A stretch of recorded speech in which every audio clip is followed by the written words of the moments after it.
When Survivor fans here in North America talk about the franchise's most iconic players ever, names like Parvati, Sandra, Boston Rob, and Tony are likely to be mentioned early and often. However, there is another Titan from an international edition that deserves equal footing with those other legends of the game. David Genat not only won the All-Stars edition of Australian Survivor, he did so in dominant fashion, emerging victorious in key immunity challenges, bending other players' interests to his will, and possessing two immunity idols simultaneously. Now, David is bringing that special set of skills stateside. As the 44-year-old who splits his time between Australia and America will be competing on Season 2 of Deal or No Deal Island, premiering January 7th on NBC. And he will be competing against fellow reality TV powerhouses in Parvati Shallow and Dr. Will Kirby. How does the new island-based game compare to his old one? Which other Australian Survivor players does he think would do well on Dondi? And what was the reality TV veteran's reaction when he saw Parvati would be competing alongside him? We connected with the Golden God to ask all that and much more. So, what was it like living on an island on a reality show, but this time getting food and a roof and a shower? Even air conditioning. David Genat. After the first night, I was like, what was I doing? Sleeping on the beach? This is amazing. It was fully like being in a luxury resort. You kind of feel safe because in these domes, you're not being crawled over by creepy crawlies and crabs and all that kind of stuff. It felt like I was in a resort. It was incredible. Did you lie more on this show or on your first 2 times on Survivor? Oh, it's a pretty even contest. My strategy going into this one was to really keep my identity secret. I think it's really, really important that hopefully no one knows that I played Survivor because I think being a Survivor player just puts a huge target on you no matter what you do. And I've seen that in other shows I've done. They're like, oh, he's the Survivor winner. And so I was really intent on making sure that nobody knew that, which is pretty tricky when it's kind of like the fabric woven into your fabric of your life for the last 5 years. So there was definitely a lot of lies this one. What was your plan, and how did you want to handle it if someone did say, hey, I know who you are?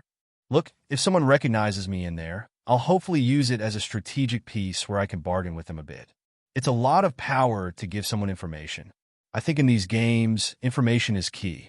If you've got a piece of information that someone else doesn't have, you want to keep that to yourself.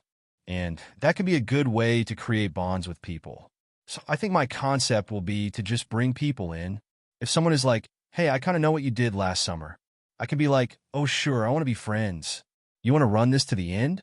Want to do it with me this summer? Yeah, it was a pretty good summer. I had a good time. So what was your reaction when you saw Parvati was going to be competing this season? Oh my goodness, man. I mean, honestly, for me as a Survivor fan, it was a dream come true. I'm just a Parvati fan, so seeing her on the Traders and following her career for a long time, and then to see her there, I was like, holy cow, we are in big trouble here. I know how good she is at these games. Did you have any idea who Dr. Will was when he entered the game? So I've been living on and off in the States for 24 years now, and I watch a lot of reality TV. So his face was familiar, but I just kind of couldn't place it. And also, I feel like Will's face may have changed a bit over the years, you know what I mean? I think he's been pretty busy with it. Laughs, he's going to love that I said that. But then, once hearing who he was, I was like, oh my goodness, this is going to be wild. Break down for me how this game is different from Survivor. The game mechanic in Deal or No Deal Island is just so much harder, because if you were putting someone up to play against the banker and you were hoping they lose, it's really, really risky. If they win, you're in trouble. In Survivor, you're thinking a few moves ahead, whereas with Deal, you have to be 3, maybe 4 moves ahead. So thinking of those scenarios where if that person you put in does win, who's the worst person to go home? Who's the best person to go home? How do you shape what their decision is going to be when you've basically just done something against them that they're going to hate? And for me, that was really, really tricky because when you are manipulating people with Survivor, you're doing stuff in their best interests. And when you're like, hey, I've got your best interest at heart in Deal or No Deal, but I'm putting you up against the banker. Please do what I want you to do. It's really, really hard. So when it does come off, it's just such a great feeling to complete. It's so strategic and so socially dominant. The social gameplay was on another level. And also to that point of being in these nice surrounding and being in a beautiful location, it feels like the stakes are really high because people want to be there. You're not getting that thing of, hey, I'm miserable. Maybe it's okay if I go home. Everyone is like, no, this is my spot. I want to stay as long as possible. They're really desperate to stay in the game. I don't think I heard anyone complaining about our accommodations or wanting to leave. In Survivor, you can kind of be like, oh, hey, wouldn't it be great to have a meal? Maybe you should just go home with this one. That was almost impossible here. Who else from Australian Survivor would do well on Deal or No Deal Island? There's a really great winner from Season 4 of Australia. She's an Australian actress named Pia Miranda, and I think her social game is next level. She's the most likable person you've ever met.